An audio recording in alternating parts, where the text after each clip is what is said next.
साहब 370 पे तो ये हो गया।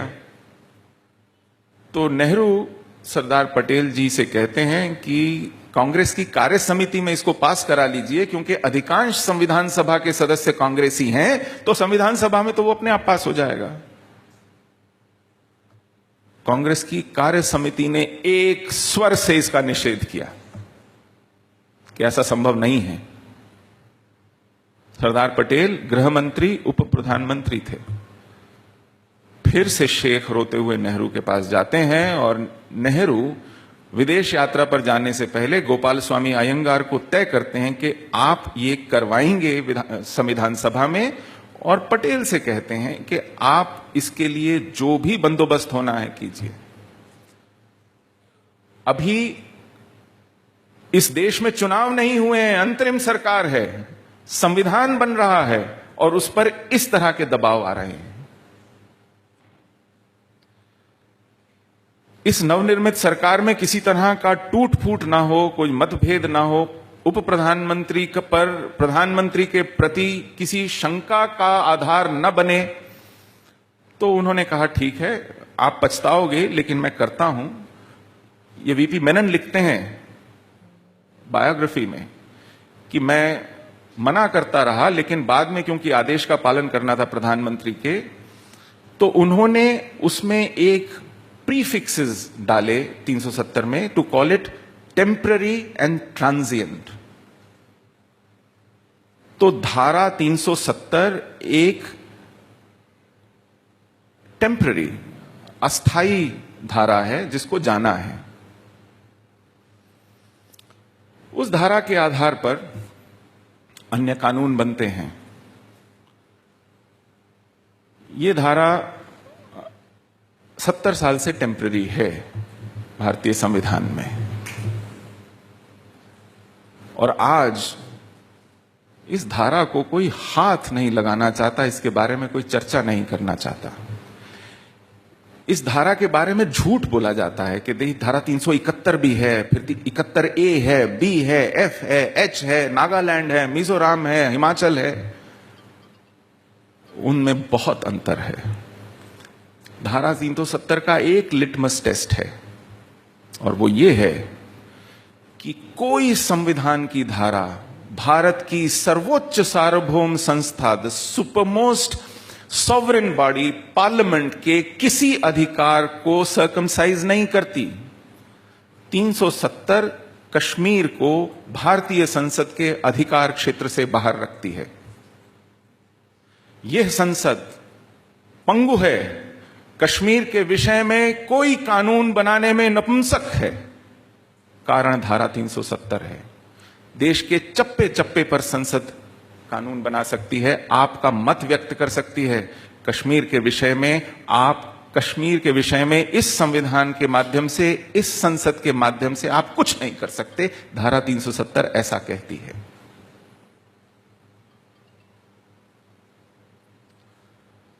उसके बाद 35A आता है, जिसमें आप कश्मीर में परमानेंट सिटीजन्स की डेफिनेशन को परवर्ट करते हैं।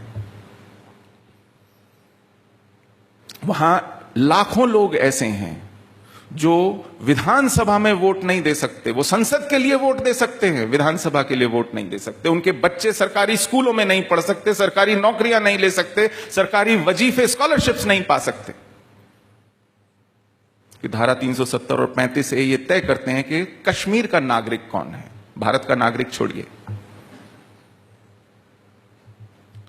तो इसके चलते क्या हुआ, आपने कश्मीर को एक डेमोक्रेटिक, सोशलिस्ट, सेक्युलर रिपब्लिक के अंदर एक ऑन्क्लेव की तरह, एक टापू की तरह, एक आइलैंड की तरह अलग तरीके से बनने दिया, जो किसी दृष्टि से सेक्युलर नहीं है। कश्मीर का एकमात्र ऐसा राज्य जिसका अपना संविधान है। मुझे मालूम नहीं आप लोग कितने लोग जानते होंगे, कश्मीर ने संविधान सभा बना के स्वयं को एक संविधान दिया जो 1956 में लागू हुआ। हमको लगता था कि 26 जनवरी से 1950 को जो हमने स्वयं को एक संविधान दिया है, 6 साल बाद एक नया संविधान आएगा तो उस पर कुछ इंप्रूवमेंट होगी। ये एक रिग्रेसिव डॉक्यूमेंट है। इसमें फंडामेंटल राइट्स का जिक्र नहीं है। भारत के संविधान की धारा 25 से 30 तक माइनॉरिटीज को ऐसी प्रिविलेजेस दी हैं जो मेजॉरिटी के पास नहीं है। कश्मीर के संविधान में माइनॉरिटी शब्द का जिक्र नहीं है। कश्मीर की घाटी की 99% जनसंख्या आज मेजॉरिटी नहीं माइनॉरिटी है, और हम जो सिंगल डिजिट में 3% हिंदू थे वो मेजॉरिटी थे कश्मीर के। ये परवर्जन है कश्मीर के कॉन्स्टिट्यूशन का।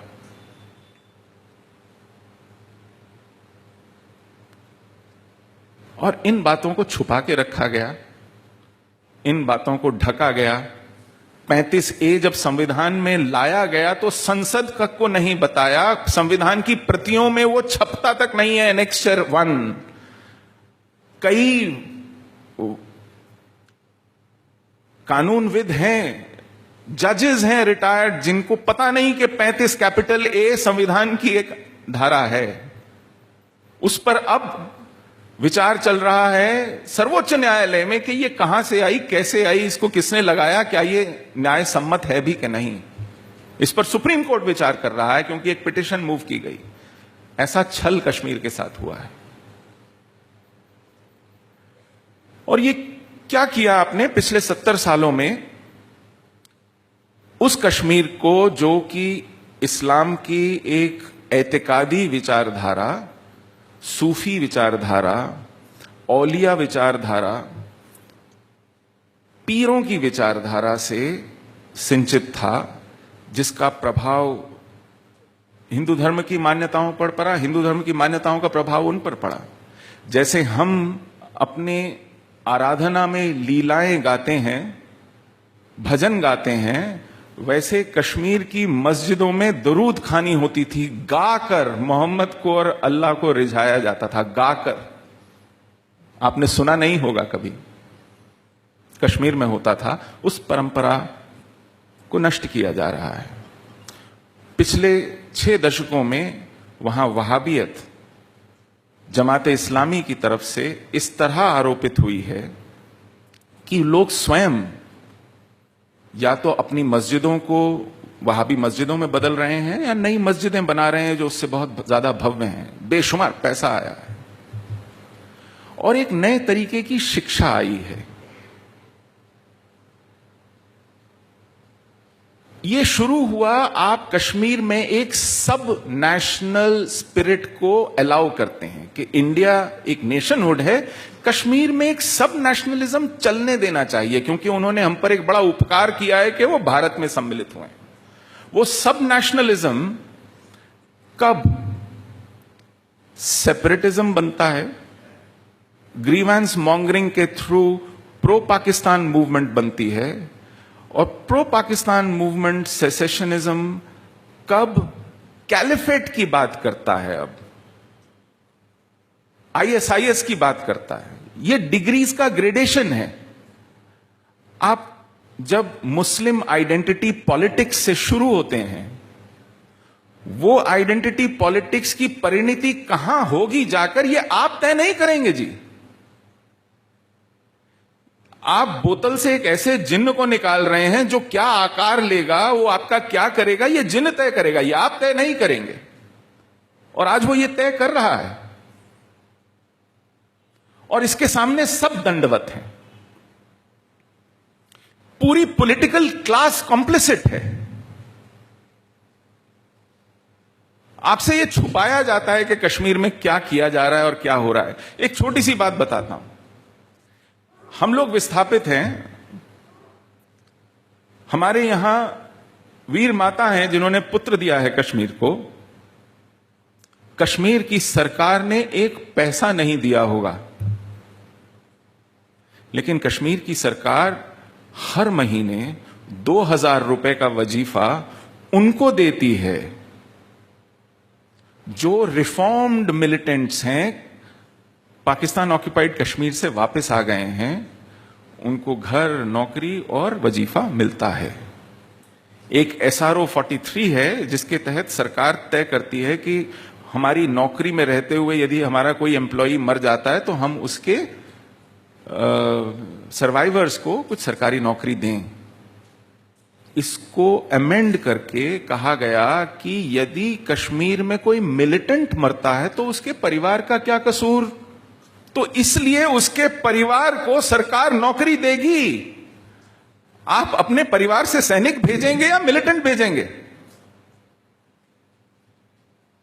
उसमें सरकार पैसा लगाती है। वो आपके और मेरे टैक्स का पैसा है। तो कई दफे यह सोचना पड़ता है कि हम अपने हाथों से अपने हाथ पांव काट रहे हैं या किसी सीमा पर किसी दुश्मन से लड़ रहे हैं, और दुश्मन सीमा पर है या हमारे पीठ के पीछे भी कोई खड़ा है। तो इसलिए हम किन नीतियों का, संविधान में किन प्रावधानों का प्रतिपादन कर रहे हैं, किस उद्देश्य से कर रहे हैं, यह सोचना पड़ेगा। या तो तय कर दें कि हमें अब उस पहचान से, उस परंपरा से, उस इतिहास से, उन पूर्वजों से कोई लेना देना नहीं है। मुझे कई दफे लगता है कि मेरे उन पूर्वजों ने, एक जत्था आया था अनंतपुर साहब पंडित कृपाराम दत्त के नेतृत्व में, 1671 की बात है। कश्मीर में मुगल शासन था, गवर्नर का नाम था इफ्तिखार खां, औरंगजेब दिल्ली का सुल्तान था। उसको नक्शबंदी सूफी लेके आए थे। जब उसमें और दारा शिकोह में संघर्ष हुआ तो नक्शबंदियों ने कहा कि हम दारा शिकोह नहीं, औरंगजेब का साथ देंगे। वो सूफी औरंगजेब को सुल्तान बना के पूछते हैं कि अब इस देश में आप इस्लाम कैसे और कब लाओगे। तो औरंगजेब ने कहा कहिए क्या करना है। तो उन्होंने कहा कश्मीर से शुरू कीजिए।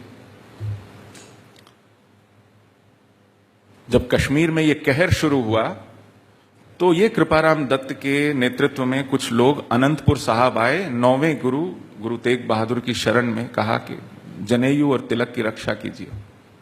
मैं पूछा क्या हुआ। उन्होंने कहा कि देखिए गवर्नर इफ्तिखार खां है, मुगल बादशाह का गवर्नर है, सूबेदार है, वो कहता है कि तो मुसलमान बन जाओ। 3 ऑप्शंस देता है वो, रिलिव, गलिव या सेलिव।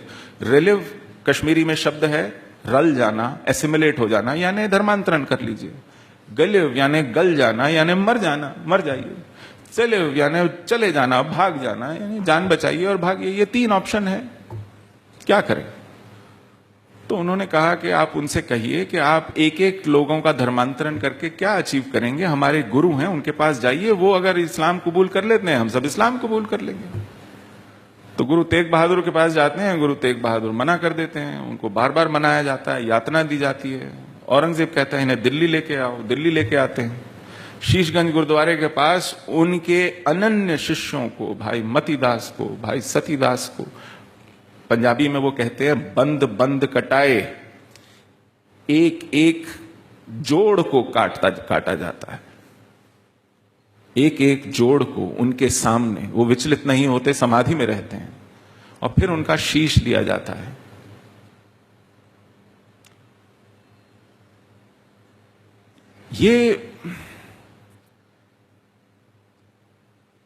ये उनका इतिहास में ऐसा बलिदान है जो कम से कम हम कश्मीरी नहीं भूलेंगे।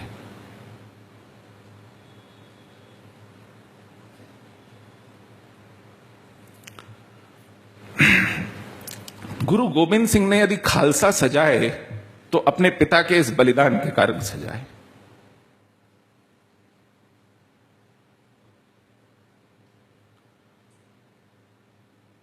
ऐसी परिस्थितियों में अगर मेरे पूर्वज किसी जनेयू की रक्षा के लिए जिंदा रहे